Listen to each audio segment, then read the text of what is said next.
Hello again, everybody, and welcome back to the channel. Thank you so much for joining us again today. Well, today we've been taking a look at something a little different. This is the Dwx Compact by Dan Wesson. Now, this firearm combines all the desirable aspects of a Dan Wesson pistol and a CZ pistol, which, in my mind, has got to be a good thing. So we're going to look at what all that means and go over the features and see how it stacks up as a concealed carry handgun. We're going to talk about all that and more in just a minute.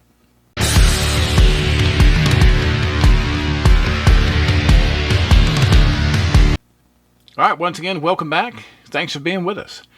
If this is your first time coming to the channel, or if you've been watching our videos before and just haven't had the chance and you like our content, please consider subscribing. You can do that by finding that little subscribe button down there in the lower corner of your computer screen, or you can scroll down below the video if you're on a mobile device and you can hit subscribe that way. It's a simple thing that helps us out a whole lot, and we really, really appreciate it.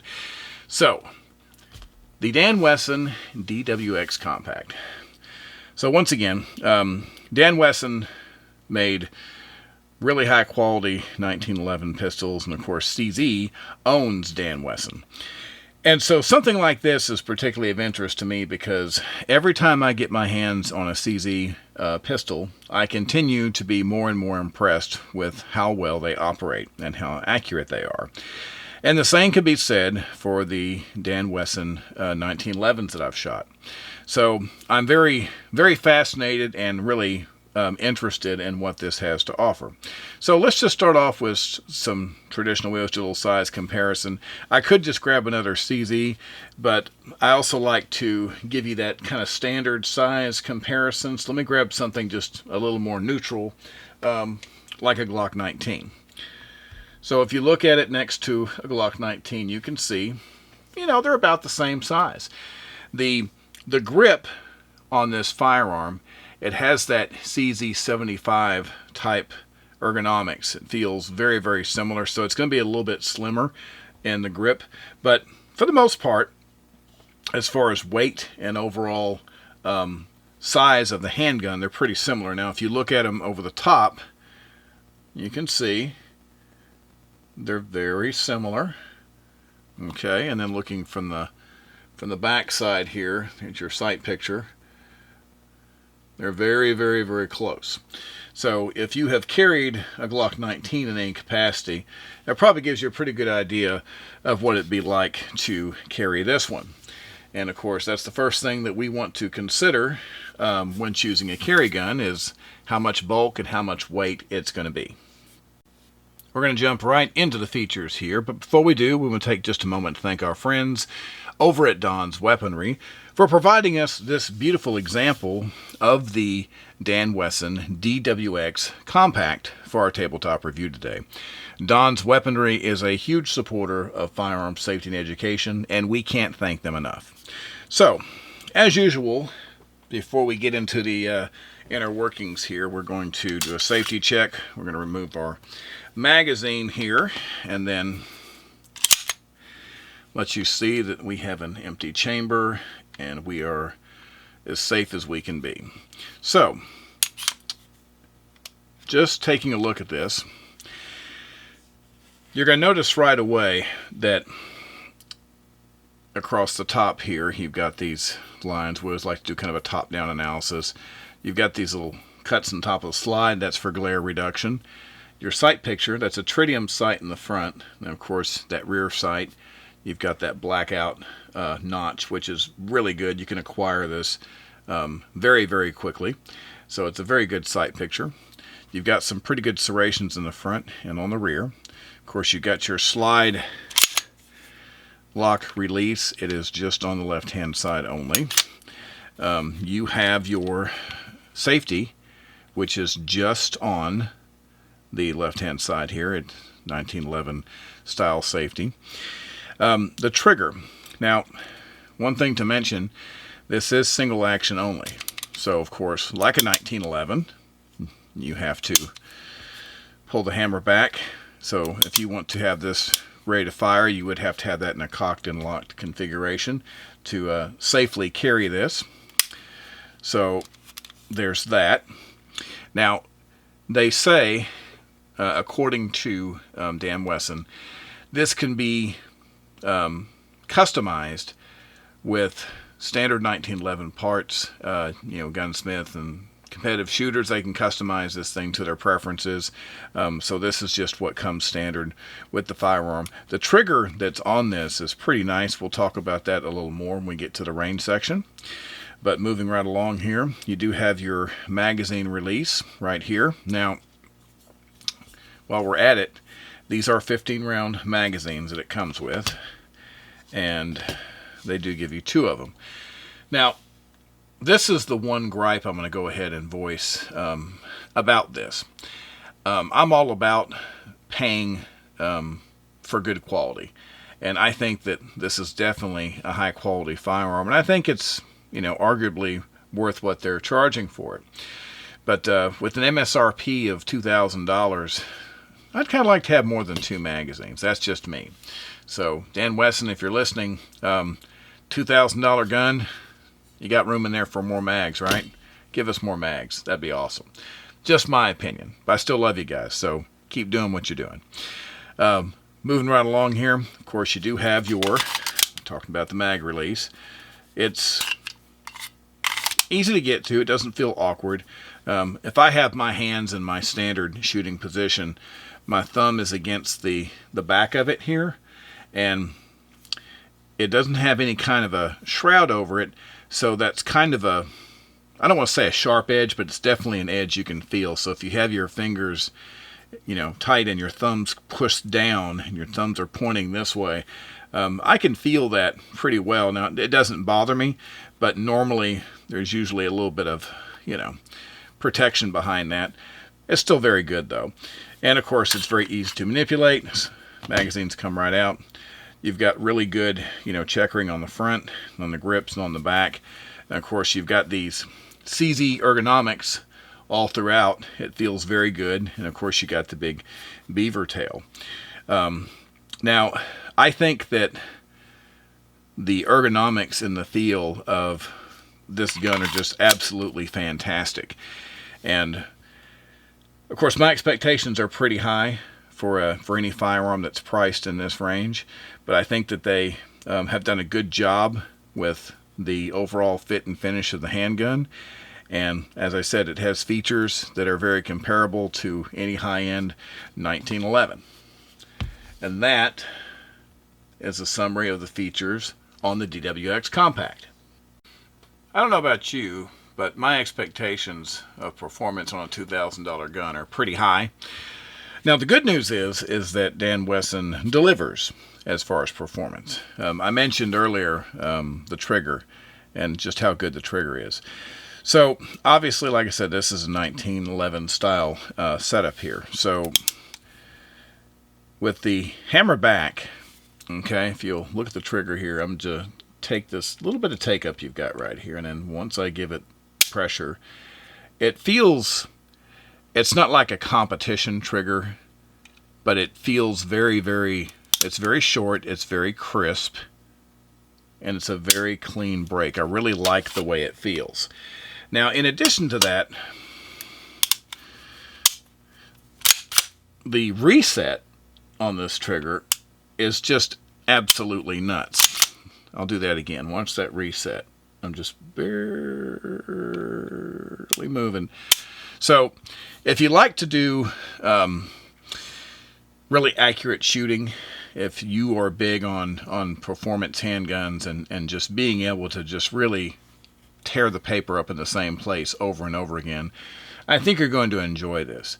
And people will often say, well, they'll take their high-end handguns and they have those in their collection for days when they want to go out and sport shoot, target practice, things like that. And they tend to carry something a little more, I don't want to say disposable, but a lot of people who can afford higher-end guns will tend to carry less expensive guns as their carry gun. Well, to me, one of the things that makes this a good carry gun is its features, how accurate it is and how well it shoots. Because after all, if this is a firearm that could potentially save your life, you want it to be the very best firearm that it can be.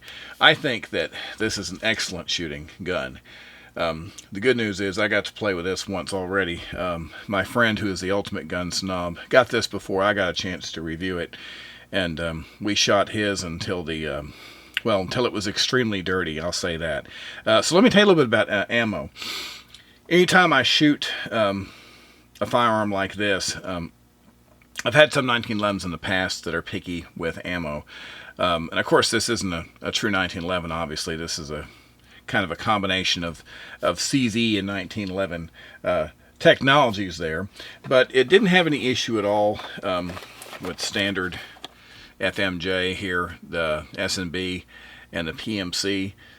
No problem.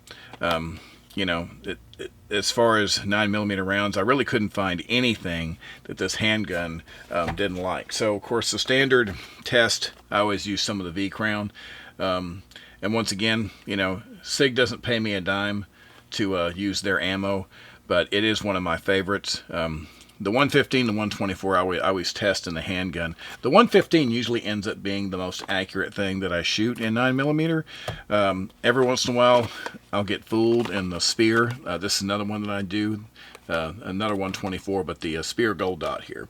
But once again, my usual result came in the V-Crown 115 grain was the most accurate round. And what I base that on is I shoot about half a box of each and just kind of look at what my overall groups are. And I do this after I've warmed up with just some regular FMJ. So this ends up being, once again, a good round. But it's not picky with anything. So if you have various types of 9mm ammo, either practice ammo or hollow points, you can feel pretty good about it because it doesn't seem to care what you stick in it. It's accurate. It's not picky with ammo, and it seems to be very consistent. So no issues at all in the operation of the handgun. So talking about the experience of carrying the DWX Compact, I don't have a holster. It's actually a perfect fit for this. I have some that are close, and so for the purpose of this experiment, I went with a sticky on this one, and a lot of people sneer when I talk about the sticky holsters because, yes, I get it. They don't have any retention, and usually for a larger gun like this, I wouldn't go with a sticky either, but it's all I had this time around because I just didn't have a holster at the same time for it, and sometimes that's the way it goes. But I can tell you this much. In a sticky, it was actually pretty amazingly comfortable to carry. I carried this in about the 3 o'clock position.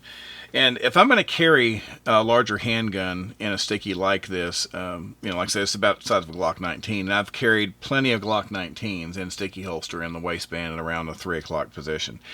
It's not the most ideal situation because it's a little bit bigger gun than I like to carry that way. But it was perfectly comfortable. Like I say, it's not something I'd want to do long term. I definitely would want, something that has, a dual clip system. Like oftentimes you'll see me demonstrate these larger holsters, like these, crossbreed, something like this with Kydex. This is kind of the style holster that I'm used to using for something like that, and that's what I'm going to ultimately get for this. So it has about the same, like the weight on this, it really doesn't feel any different to me than carrying a Glock 19. I know they're not the exact same weight whenever they're loaded. There is a difference, but to me, if the bulk is managed correctly, a small difference in weight, I don't really notice that much.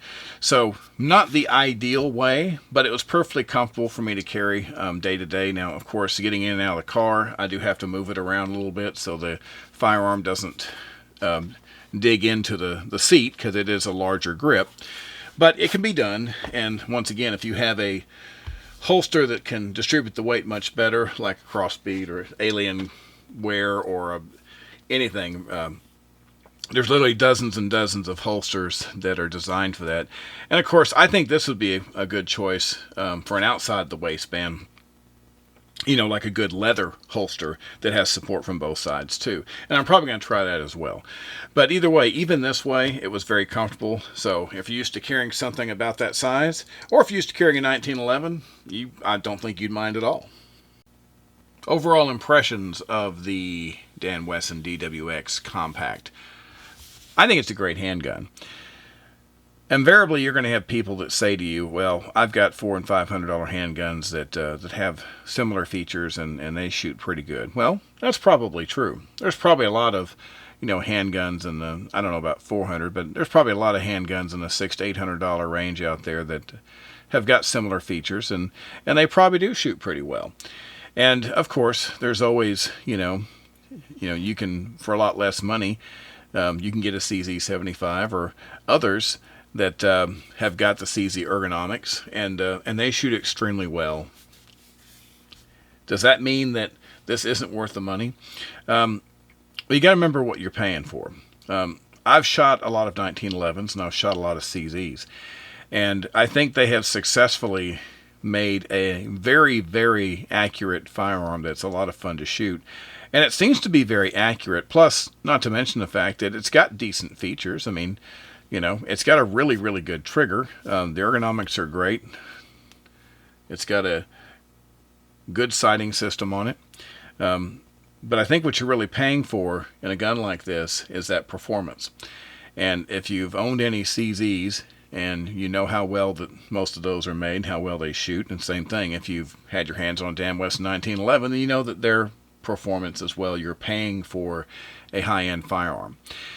So it's a little pricey, and for some people that's going to be an absolute no-go. But if you don't mind paying for the features, especially if you're considering using this as your concealed carry firearm, I've mentioned many times that there's absolutely no shame in having a if a $400 firearm has the features that you need and you can manipulate it, safely, then that's what you should get.